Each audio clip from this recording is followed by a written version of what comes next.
Has Rock Maybe that's why Gene Simmons is saying Rock is dead. Hey. Because that's kind of his point, is that he's saying that, you don't, like, you can't just go to the average person and say, hey, what's the new rock song that's out, Yeah, you can do that with a certain group of kids, but, like, he was saying when he was young, you could be like, hey, what do you think of the Beatles? To anybody on the street, and every single person would have an answer for you. But if you're like, hey, what do you think of Knocked Loose? Who? Exactly. Hey, blast off, I can talk my ass off. Hey, Smokey, what you seen, and I'll tell you what I saw. Hollywood, what you think, and I'll tell you what I thought. And we can talk about it all when we here on Trash Talk. What's going on, everybody? We're back with another episode of the Trash Talkers podcast. We made it. What's up, Smoke? Oh, man, it's a beautiful day in the neighborhood. Beautiful day in the neighborhood. Like Mr. Rogers taking off his penny loafers. Hey, exactly. Come on, man, where's my cardigan at? I'm going to switch it out real quick. With your little toy train set. I'm going to put on a cardigan just to take it off and put on a different one. A different one, yes. Yeah. What's new, man? You got anything new going on in your life other than football? Not other than football, nah. Not at all. Nothing? Nah. Okay. Go ahead and talk football for a second. There's got to be something new, man. Nothing? Not really. I mean, it's just normal life outside of football. I mean, football season will be over soon. Then I'll have something else to talk about. But, hey, we won the SEC championship. Georgia did. Yeah. How about them dogs? How about them dogs? Down in Georgia. Yeah. Texas, we did it again. Yeah, man. I mean, that as a Georgia boy, man, that's something big down here in the South, y'all. We can't escape football. It's just part of it's in our blood. I know a lot of people up north and maybe even out on the west, they don't see the love for their local college teams like we do. Because all of y'all's pro teams, players usually come from down here, if I'm being honest. Yeah. Oh, yeah. Like, there's like 5 states that produce dominant football players, and Georgia is one of the biggest of those. Yeah. There's Georgia, Texas, Florida, Alabama. and California. Yeah. All right. Well, I mean, same with Smokey. Same thing going on in my life. Watched a great MMA card this past weekend. Ready for the holidays. Hope the Trash Talkers are getting ready for Christmas. Is coming around and getting ready to leave the country, man, and experience some new culture and new food, new fun, new vibes outside of the U.S., man. So that's what's going on with me, man. But it's one of these. It's that time of the year where it's like you want to reflect, and we got some interesting things coming up with as far as we got a present for you guys, and then we're thinking about doing like our top. I'll close my lips on that. We'll just save it as a surprise. Now, if you guys are new here, what we do is we read the last three comments from the previous podcast that we did. Was actually switching genres. And listen, we know. I want to put this out there.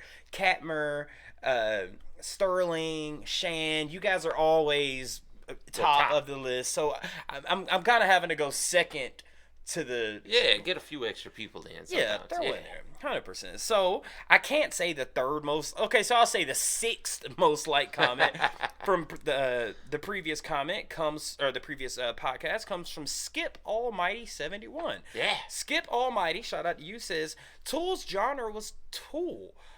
They never really fit into any one genre. When Opiate came out, it didn't sound like grunge. Even Maynard said they were not grunge. No, of course, yeah. It was only because everything at that time was grunge. I'd say they have always been pretty much the same, but their sound got more polished and they got better over the decades. I want to speak on that for a second. You guys definitely know more about these genres than we do. Yeah. But from the outside looking in, as two new fans of these genres, I'm sorry, but early Tool sounded like grunge. It does, yeah. To the untrained ear, I always say that all the time. That people who are into the more nuanced stuff, well, it kind of leads into our topic of today. But people who are more into the nuance of their certain favorite artist or favorite genre, they're always going to notice those differences right away. And if they don't like a certain genre, they're going to say, well, my favorite artist is not part of that genre. It's almost like, it's like if some trash talkers were never, like, not big rap fans, you'd be like, oh, well, ICP is the same thing as Nelly. No. Not at all. DMX is the same thing as Lil Nas X. No. No. It may all be hip hop, but yeah, there's nuances. And we understand, so we're still trying to get there. The number 5 most liked comment from that podcast comes from Mark Flower 8885. Mark Flower says Justin Warfield was one that immediately comes to mind. He switched from hip hop to indie and then to dark wave synth with his band She Wants Revenge. Oh, wow. Check out his hip hop collaboration song Bug Powder Dust with Bomb the Bass, aka Tim Simonon, and then listen to Tear You Apart with She Wants Revenge. Totally different. Then there are artists like Mike Patton who just work with and do whatever the F they want with whoever they want and manage to pull it off most 90% of the time. Yeah. Yeah. Oh, yeah. Oh, we found that with Mike Patton for sure. Yeah. That he just does whatever style, whatever genre he feels like that day. He just wakes up and says, I think I'll do a soul song today. And makes it sound good. I will say that's kind of opened up me and Smokey's eyes too. Yes, we are still rappers at heart. Yes, we still put rap music out, but we're open to work with any genre. Yeah. We're open to work with anything, you know? You got something? Send it over. Let's do it. Yeah. The number 1 most liked the number 4 most liked comment from this podcast, or from the last podcast, which was titled Switching Genres, comes from Don Jackson. Shout out to you, Don Jackson. Jackson says, the hardest thing about an artist changing genres is the fans. What do you expect to hear at their shows now? Kid Rock changes to country. Do people go to the show expecting to hear Ball with the Ball? Darius Rucker gets bombarded with fans to hear Hootie songs. Yes. Do you go to a Beyonce concert and expect her to have a dance routine to Jolene? Is Nikki Sixx touring with Dolly Parton? It can get very confusing. Shout out to you, Don Jackson. Yeah, absolutely. That's a great comment. Yes, 100%. Yeah. It's one of those things. Artists evolve. They want to try things new, you know? Now, that is one thing, though. When an artist changes genres, let's take Darius Rucker, for example. When he changes the country, does he just say, no, I refuse to play those Hootie and the Blowfish songs? Man. Or does he throw some in at his concerts? What would you do? What would, if you I were would life? throw 'em in. That's Like, I'm more of, your biggest songs are what the people came to hear. Yes, there are hardcore fans who are like, no, I like track number 13 from the 14th that album. No one likes except you and about 1,000 people. But the casual fan is where most of your money is going to come from as a touring artist. And they're going to be in there yelling, free bird, free bird. It's almost a double-edged sword because you want to give the fans what they want. You want to, hey, sure, like Eminem, of course y'all want me to do Lose Yourself. But at some point, Eminem's like, I have done this song 49 trillion times. He gets tired of it eventually. See, that's, you take your biggest song, I always like just closing with your biggest song. Opening with your second biggest song. Yeah. And in the middle, you can do what appeases you. Do a little, you sprinkle in a little here and there from there. Just so you send the people home happy. I mean, that's entertainment in general. That's showbiz, right? Send the people home happy. Absolutely. Now, on, I think the fourth the fourth most liked comment that I read, you said that kind of ties into our today's topic. Yeah, gatekeepers. Gatekeepers. Is it a good thing or a bad thing? Now, when we talk about gatekeepers, there's two different lines of thought here. There's gatekeepers as artists and hip-hop fans would know. Gatekeepers are more like that secret fraternity of people who are in the music industry that are keeping smaller artists out of the industry. But then there's also, when you think about metal, there's gatekeepers as in fans who are regulating the genres. I'm glad you said that because I was thinking the same thing. With hip hop, I feel like yes, you do have some artists who you could consider gatekeepers, and I know you say some secret fraternity, but I was looking at it from more of like a record label point of view. Like you could look at the secret fraternity. The people you don't see out in public, like they're not pushed to the forefront. They're behind the scenes, but they're also people believe that those are the ones who are like, we pick our certain artists, almost like industry plants. We pick our certain artists, and we're not gonna let these underground artists make it up here. Yeah. Because this is our chosen group of people, and we control the industry. Yeah, and like I was saying with the record labels, it's like, hey, our narrative is hip hop right now, and we want this particular artist because we might have signed some crazy contract, and this person, I don't care, the music may be terrible, but if the the record label's like, no, push it, we gonna get that money back off the contract. But I don't think that's really like you said, it's more of the fans in other genres, and then again, we could be wrong there. We could You think there may be that kind of group of people? Maybe. I mean, yeah, I wouldn't doubt it. Oh. It's hard to say. I mean, I wouldn't doubt it though. You want me to tell you what's crazy? I've edited videos. Like, remember we would do our 13 Days of Halloween back in the day? Yeah. And you had pulled out like your horrorcore rappers that you introduced to the tribe and the trash talkers. But it's like when I don't want to put too much of the business on there, but they'll get demonetized because it's a full length song. But those record labels are the same exact. They own both, yeah. That's what I'm saying. It's like, so the why music groups, yeah, so why is it that the hip hop is being because there's like was it BMI, like the really big ones? I'll take BMI, UMG, and what's the other one that's a real big one? They go around and they buy up rights to songs. So they technically control the industry in a way. And anytime something gets used commercially, they get proceeds from that. Yeah. And the artists, the contracts are going to allow the artists to get some too, unless they sign all their rights away, which does happen. A lot. Do you think that happens more in hip hop? I think so. I think so. Yeah. I mean, it's almost like the record labels. They'll push you. You'll be on every TV station. You'll be on every radio. You might even be at the Super Bowl, but you're getting pennies on a dollar compared to what they're getting. And the way they would be gatekeeping and controlling the industry is by big time entertainment. They want to use a certain song. They're like, hey, I really like that Tech Nine song, let's use that. But the giant corporation is going to be like, well, that's not one of my artists, you need to use one of mine. So it holds down the underground act while keeping their artists in the mainstream. So trying to tie in hip hop and other genres, and I don't want to just say rock, or because there's many different other genres in metal, rock, hip hop. You got there's many, but trying to tie those in. How do you think the same record labels, like you had said, Tech Nine? Have you ever seen a Tech Nine song played on a commercial? Actually, no, I just did. What? It's one that keeps popping up on YouTube where it's the genius. Oh, I'm a genius. All right. I don't remember what ad it was for, but I keep seeing it pop up on YouTube. I feel like that was a Blue Chew commercial. Genius. I feel like that was a Blue Chew commercial. Shout out to Blue Chew.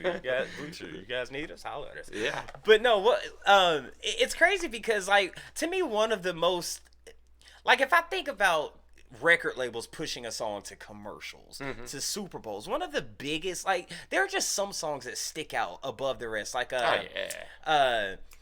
it's my life. Yeah. Like, I feel like it's everywhere. Why is it because there's a rapper that the record label is trying to push bigger than Tech Nine? So you don't hear Tech Nine. It's My Life is Bon Jovi. Yeah. Bon Jovi's a classic, huge, all over the world. Yeah. The record label's like, hey, everyone knows this song because it was big in the 90s, 2000s. Why is it that It's My Life has been played 53,000 times more? I don't know, I'm just taking a guess. Versus Tech Nine's that one song. Is it because there's one rapper, like a Kendrick Lamar, who's hot at the time, or an Eminem who's hot at the time? Versus, why is there who's a famous, let's go with Ronnie Radke.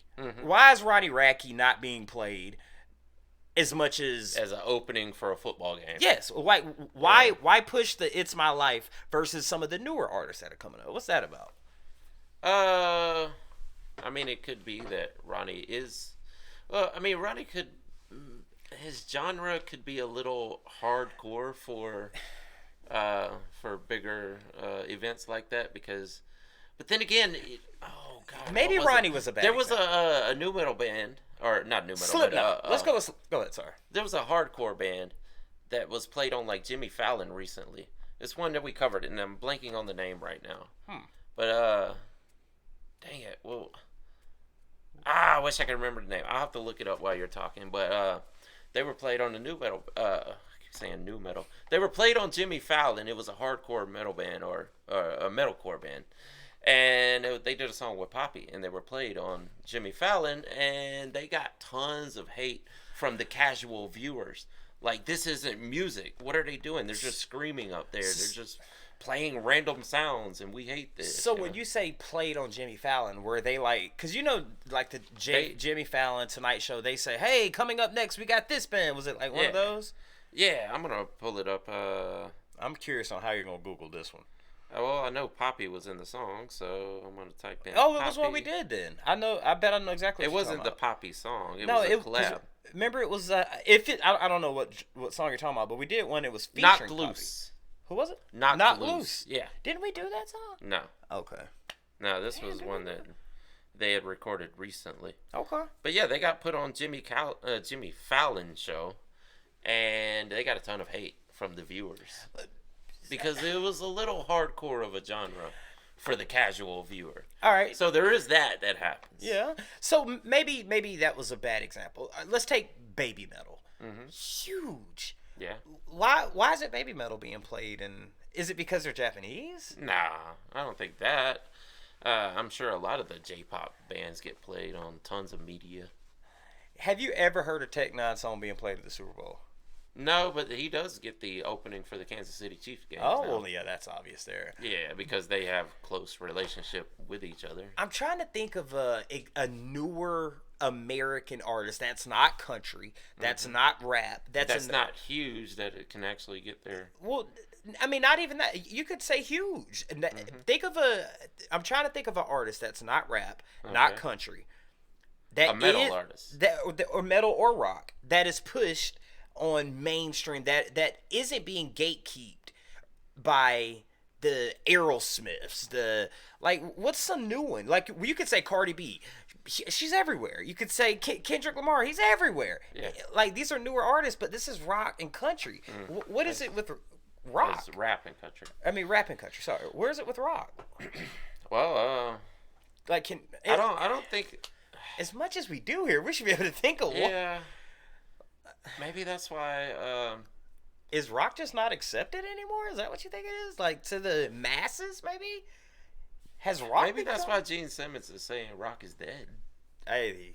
Because that's kind of his point, is that he's saying that, you don't, like, you can't just go to the average person and say, hey, what's the new rock song that's out, Yeah, you can do that with a certain group of kids, but, like, he was saying when he was young, you could be like, hey, what do you think of the Beatles? To anybody on the street, and every single person would have an answer for you.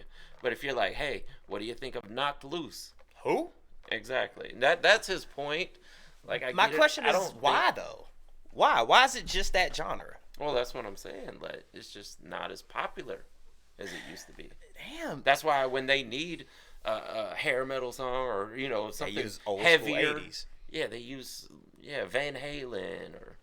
That's so weird. Yeah. But you don't hear like Run DMC. Like that nowadays you wouldn't say. No, it doesn't happen with hip hop. That's like so that. crazy. Yeah. Country, they might. I mean, I don't know. You may hear like around Christmas time. You may hear it's Christmas time. That's that's one day out of the year, and 1 month out of the year. It was crazy. Someone could say, "All right, well, give me a country example." I could say Quavo, who's a rapper making country music now. Yeah, opening up for the Bulldogs game. Yeah, huge. I don't know, man. Do you think they're gatekeepers? And I'm specifically talking about record labels. Do you think they're specifically saying, are we trying to keep rock organic? Like the rock was the best in the 70s, the 80s, the early 90s. We want to keep that. We want the masses to know that era. We don't want them to know the Cannibal Corpses. We don't want them to know you think that might... yeah, I mean, but that happens in all genres, right? If you're talking about Cannibal Corpse, the guy who's on stage saying, this is a song about shooting blood out of your... Yes, I get it. I'm trying to think, come on, help me. Like, another artist that's not shooting blood out of there. Like, give me a rock artist that's big, that's being pushed right now. Can you... Give me a rapper. I mean, Kendrick. Give me a country He's artist. playing the Super Bowl. Give me a country artist. Chris. Dang, why am I blanking on his Chris last Stapleton. name? Stapleton. Give me a pop artist. Lady Gaga. Give me a rock artist. That's so crazy. Are they a being newer gatekeepers? artist that's being pushed in the rock genre, Like those names? into mainstream entertainment? Yes. I don't know. I mean, they'll probably have some Yeah, of examples course. in the comments, but I can't think of one right offhand. Are we being gatekeepers? Oh, you thinking of something? What you thinking? No, I'm trying to think of an artist. It's just so crazy that you easily named me a rapper, named me a country artist, named me a pop artist. Yeah. Is that by design by the record label, or Are the gatekeepers keeping metal down or rocking metal? or is Aerosmith, Van Halen, Ozzy Osbourne, are they the gatekeepers? Like, listen, y'all can't be bigger than us. Like, what if Or they're is it Gene Simmons? Yeah, or the Kisses. Is Gene Simmons gatekeeping by making those statements? Because he said rock has been dead since the late 80s. That even in the 90s, that wasn't rock on the level that it was before that. That is an interesting thing to think about. Damn, what if Gene Simmons is the biggest gatekeeper in I know, I like Gene Simmons. I do too, but- Nothing against him. Really interesting interviews. I love listening to him talk, but he might be gatekeeping by making those comments. Dude, that really has me thinking, man. It's just like maybe Gene Simmons is like, look, Kiss is the greatest band ever. You know, we're the greatest. Well, he did say. I mean, he's more humble than that because he says like, you know, Kiss was never anything like the Beatles. No. The Beatles was the biggest band of all Absolutely. time. But he does admit that they were huge Yes. and they were more than what came from the 90s and on. Like Nirvana. Like, come on. Nirvana's huge. okay, grunge, right? Yeah. Is there a grunge artist that's a Kendrick Lamar, Chris? Right now? No. Why can't we? That's so weird to me. It's like, me and you actually spoke about this off camera. I'd say 3-4 years ago, rap was probably the biggest genre. Yeah. Now country, I think, is just taken. Yeah, country has taken over. At what point all right, country's at the top right now, right? Mm-hmm. Then it was rap, you would say, right? Mm-hmm. Then you'd probably say pop, maybe. Yeah. Then rock. Yeah. Okay, so what year are we talking? What year did pop take over rock? What year do you think that was? Well, I mean, pop has always been around the top because that's why it's called pop. You know what I mean popular. when I say pop. I'm not. Yeah. I'm talking about your. Yeah. You know what I'm talking about. Yeah. Your Britney Spears is your Backstreet Boys is your. Yeah. The boy bands, and most of it was R&B based. Yeah. But what was your question now? At what point was rock the biggest? I would say from the late 60s into the early 80s. Okay. And then pop took over, yeah. Okay, I would ride with you on that because we always bring up new age, you know, and you got oh man, video killed the radio star. See, new age was pop That's pretty much where I was at going. that time. And that took over. It took over the airwaves at MTV and whatnot. And then you had to watch the nuanced shows to get Headbangers Ball to hear some metal and whatnot. Do you think at some point maybe society got to the point where it was like, hey, everyone's not wearing the mohawk spiked hair anymore, and everyone's not wearing the tight jeans or the chains or the typical rocker hair metal look. Mm-hmm. Do you think at some point maybe just society was like, all right, bro, that's like y'all don't want to.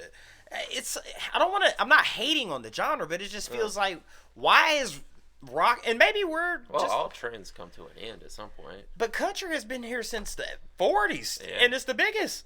Yeah. Rap has been here since But I feel like country had its time down at the bottom, and right now it's just back at the top. So did rap. Rap had its time at the bottom. So all of them, but rock. Do you think rock might have hit the rocket ship go, and it was y'all just too far up, and it's like there's like because you think about it, once the genre is so many years old, then they start comparing you to artists of the past, and then they're like, but you're not them. You're not the Beatles. You're not crazy. Kiss. You know, you're just a younger version of something that wants to be those guys. Man, why is that, man? If I find out Gene Simmons works at BMG and Universal Music Group, if I find out you were working for them, bro, or you shaking hands with the Rockefellers or whatever, we need to have a conversation, brother. But gatekeeping fans, let's talk about that for a minute. Is it a good thing? I think so. You think so? I think so. How so? I'll use the rock reference I was going back to, because the rock genre doesn't seem to appeal to the masses, but the fans, they keep it alive. Like, hey, we're gonna, true story, I one of my really good friends, she's got two 15-year-old twin boys. They play nothing but 80s and 70s rock, and I think they're the fans, especially the younger generation. They're keeping it alive. Like, they're making it. It's like that lonely plant you got in your house that barely gets watered, but every now and then somebody might come around and water, and it flourishes just because someone's holding on to it. So when it comes to the gatekeeping of, and I'm specifically talking about that genre, I think it's a good thing. Yeah. Well, I would say, if somebody asked me, like, what is the good facet of Gatekeepers, I would say, well, you can learn a lot about a certain genre from Gatekeepers, because they know. If you're like, I just got it, well, I mean, this may be the problem too, though. They don't like newcomers. But if you can get accepted by that community, and you're like, okay, I need to learn more about this genre, who are the ones that nobody knows about? They can tell you. Yeah. Because they're deep. They are neck deep into it. Yeah. That's what I was saying. They're keeping that alive. Yeah. Like, you may not know anything about it. But the problem comes is that they don't tend to accept new people. But is that such a bad thing? They're thing? the ones that when they see somebody wearing a shirt of a certain band, they're like, name 3 songs. I'm guilty of that. I'm guilty of that. And what's crazy? You were a few weeks into it. And you're like, I'm a gatekeeper already. Exactly. That's the crazy thing about it, is I was so narrow-minded, and I expanded thanks to you guys. You guys expanded my brain to where it's like, God dang it, I love this music. And then when I see somebody with a Zeppelin shirt on, I see somebody, I'm like, I had that thing was like, you know what? Maybe I'm a hip hop fan and artist. I gatekeep my music. Now I want to keep this music that I just like. It's like a conspiracy thing. A conspiracy theorist, they think it's so true because it's something that they think they have and no one else knows about it. Oh yeah. So in my situation, it's like, well, everyone I hung out with all listen to rap. Okay, if my homeboy that I've been making rap music with for 12 years and you just so happen to show up with a Van Halen shirt, name one song.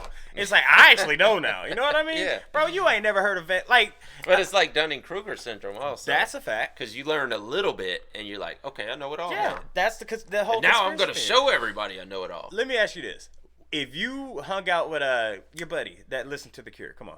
Oh, Nate. You've asked him, bro, what are we listening to? Yeah. For 3 years straight, you show up one day with a Cure shirt on. What's Nate gonna ask you? Hey, you don't know anything about them. Would he say, name one song? And he been playing it for 3 years. Name one song, bro. Would you ask him? Would I ask him? Or would he ask you? Yeah, probably. That's my thing. Yeah. It's like you. Well, I mean, it would have been a statement. It would have been like, you don't know anything about that. You don't even like that. Yeah. Why are you wearing that? Well, he knows you on a personal level. Yeah. I mean, if you didn't know you, I don't know. When it comes to the gatekeeping as fans, it can be a good and a bad thing. They like it. The gatekeeping of that particular genre or that particular band or that particular artist that those fans like, they're keeping them alive. And I don't see a problem with them riding for that. But here's the problem is, I don't think artists like gatekeepers. You don't think because so? it kind of limits their music. If you have fans out there telling new fans that you're not welcome, that's hurting the artist's bottom line. Yeah, I can see that.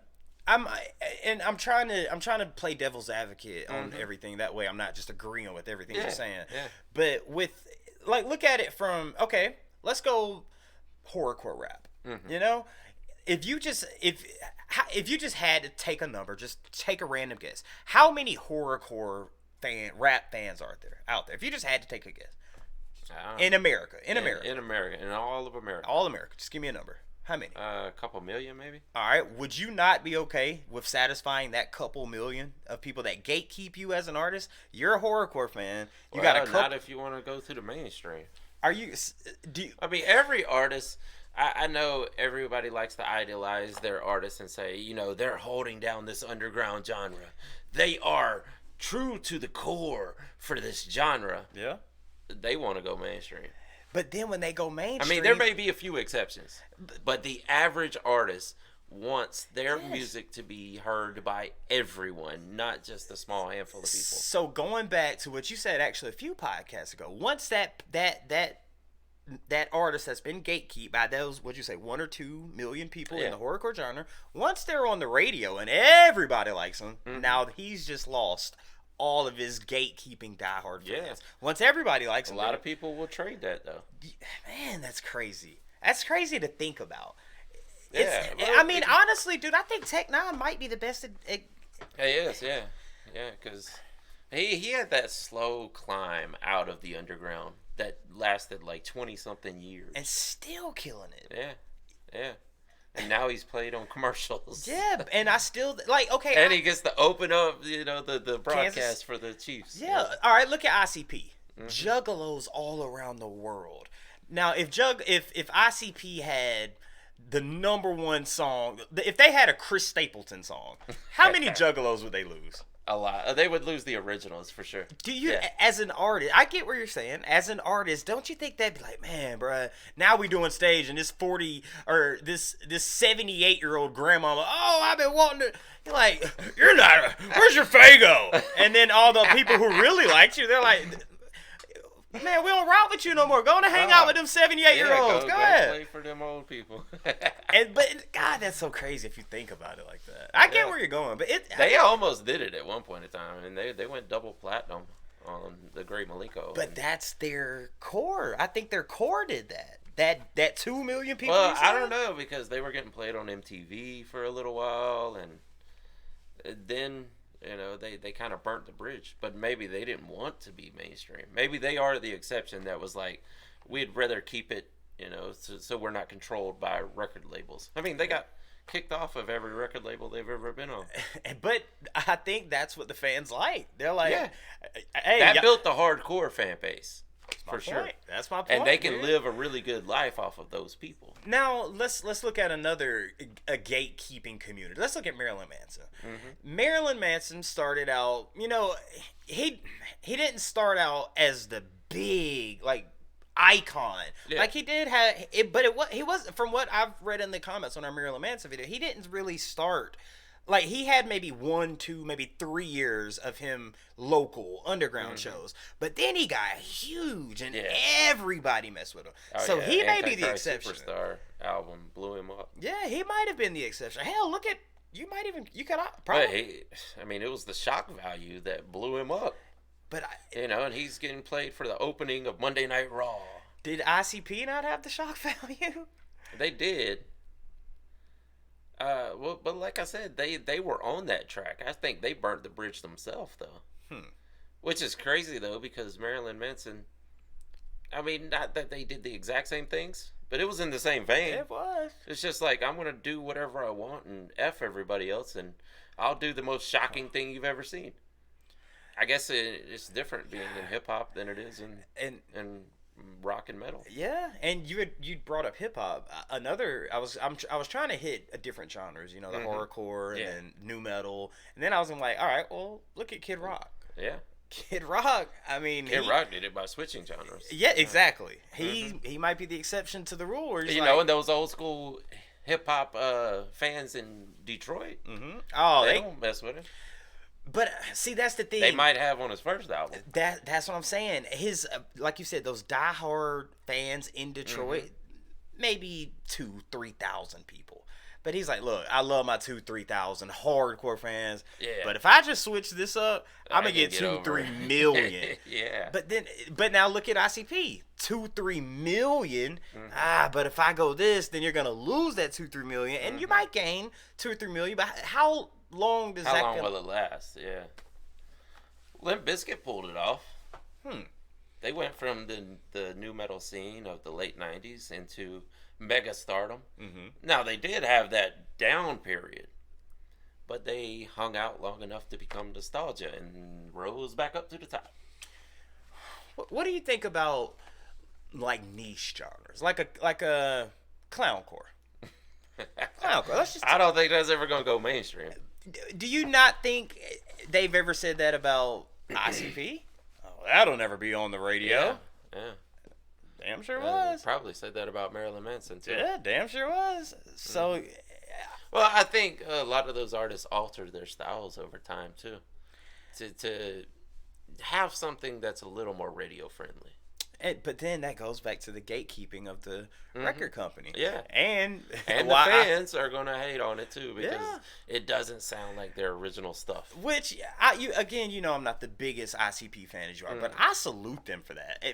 It's going to sound crazy to say this, but for them to get dropped by every label, it's like every label's like, can you please? All right. Nope, you're done. Will you please make one? Sure, we'll try it. Nope, you're out of here. The fans are like, man, I F with them simply because they didn't want to conform. They burnt the bridge with Sharon Osbourne. Yeah. God, they do not like that lady. Poor Sharon. They had just got this partnership, and they kicked her artist off the tour, and they're like, F her. Man. Do you remember when Sharon's daughter was big in the pop? Yeah. And then Kelly. Yeah, and then Sharon was big in the music industry, like with ICP. She was a mogul. Who do you think's bigger now, Kelly or ICP?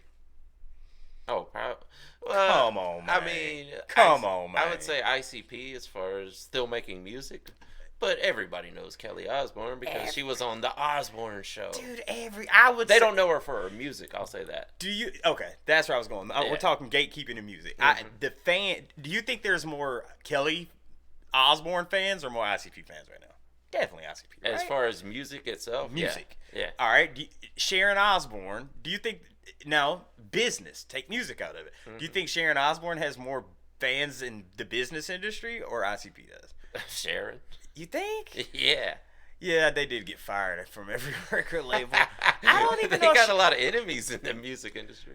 Is she still doing that though? You think? I think so. Huh. I mean, I don't know. I know they do a podcast now. The whole family. Oh, that is right. That is right. Yeah, I don't know if she's still out there booking and promoting like she used to, but I don't know, man. She's still doing things in the music industry somehow. Yeah, it's just weird that you have and I really believe there's two different stories. Two different ways you gotta look at this: gatekeepers in the music industry and the gatekeepers with fans. Because, and what's crazy, there is a fine line between it because they kind of coincide with each other. Without one, the other doesn't go. You know what I mean? If the fans don't rock with it, the record label's gone. But if the record label makes it and then gets new fans, then the old fans leave. It's a weird scale there. Oh yeah, one affects the other. Yes, for sure. But I don't know. I think if you really love an artist that's an underground artist, you probably shouldn't gatekeep for them because let them grow. Yeah. See how far they can get. And don't get mad when other people like them that weren't there from the beginning. Yeah. Like, you can be new fans of an artist. Yeah. That's perfectly fine. I mean, we wouldn't be doing this if you couldn't become a fan of a band after however many years. Yeah. That's like my analogy with the plant that's in the corner. Like, let somebody water that. And then it starts producing fruit. Everybody's going to start watering it. Because, damn, that's some good fruit, Yeah. I don't know, man. It doesn't have to be like, but I was down with them on album number 1. A lot of fans are like that, though. Oh, I know. A lot of them are like that. That's the Gatekeepers, yeah. A lot of them are like that. It's like, you came in on album 4. Yeah. Man, I was in middle school with that dude. God dang, bro. I can't beat you there. I can't beat you there. Yeah. So I'm not allowed to be a fan because I didn't buy album number 1 when it came out? I mean, no, that's not. I agree because, like I said, with my friend's 2 kids, it's like I appreciate them listening to the Beatles, and it's like I'd be a douche to be like, "How dare you like the Beatles? Oh, you don't know about when they were doing this, or you don't know about the rooftop concert." When they're really into UGK. I'm a big Pimp C fan. And they're like, oh, I'm loving Pimp C's latest album. I'm like, yeah, but you don't know. But then I'm like, you know what? Thank you. Yeah, that's when the gatekeeper goes, That album's garbage. You should listen to the one from '95. That's the thing. It's like I'm so happy. I'm like, dude, you like Pimp C? Oh, yes. Check this out. And they're like, oh wait, that's how you should be. And they went back to the old stuff. And dude, now they listening to Screw records and stuff. Like, I love it. I introduced, and that's how it should be. It's like introduce. If someone likes an artist that you've been jamming for 30 years and they happen to be 10 years old, they weren't alive when you were listening to them in their heyday. Introduce them to some stuff, you know? The artists are appreciative of people who have bought every single album, the hardcore fans, the gatekeepers. They're appreciative of that, but they also don't need you holding their careers down. You know, I think that's the bottom line. I agree. It can be a good thing and a bad thing. Yeah, it's one of those things, man.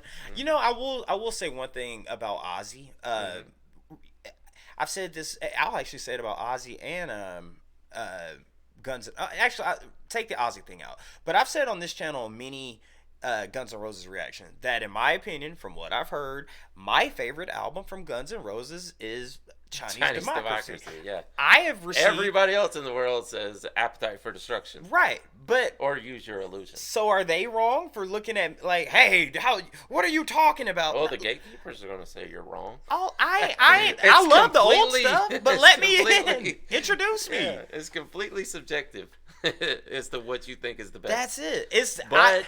The gatekeeper's gonna be like, you're wrong. But that's the beauty of what we do here. It's like, I came in, yes, I knew of the popular radio hits from Guns N' Roses, but I came in before doing, like, maybe a year before doing Rappers React. I was introduced to Guns N' Roses Chinese Democracy. I'm like, this is the dopest stuff I've ever heard. But then after we're hearing some other stuff, I'm seeing comments where they're like, oh no, how dare you say that? That's fine. But that's the point of us doing these, is you guys like, hey, that's cool you like China, because there are comments where they say it's cool that you like Chinese Democracy. Check this song out, and I'm like, damn, that's fire. Check this song out, damn, that's fire. I mean, well, I think most of the trash talkers that are watching our videos are not really gatekeeping, because they're watching people discover new music.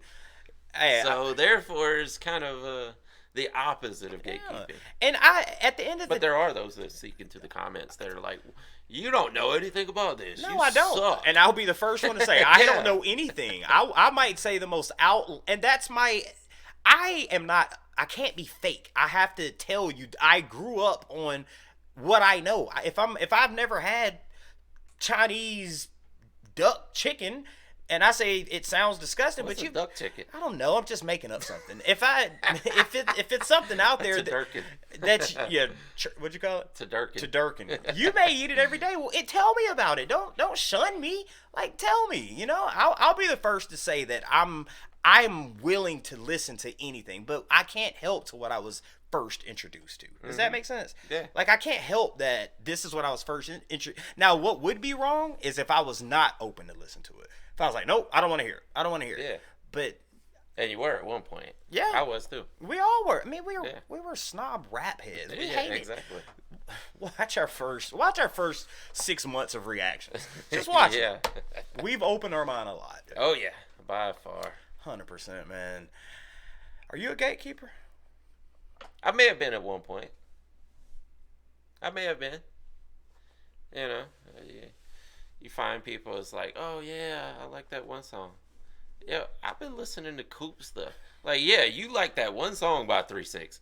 I've got Coops the solo, all of them. I've got the Devil's Playground. I got the K Project. Great album. I got The Inevitable. Great album. Yeah. But, you know, not anymore. But see, now you got to switch it on them and be like, you know what? Just check it out. You know, just like the trash talkers do. Like, hey, if you like that album, then you might like this album. It's like we're YouTube suggestions. Y'all are our YouTube. Yeah. Do you think you like this? You'll probably like this. Yeah. That's what we like, man. Yeah, I'll keep your feed full. 100%, man. To the trash talkers, you guys let us know. Is it okay to be a gatekeeper? Are you a gatekeeper with your favorite artist, with your favorite genre? Are you acceptable with new fans who come in that want to listen to your band that you gatekeep?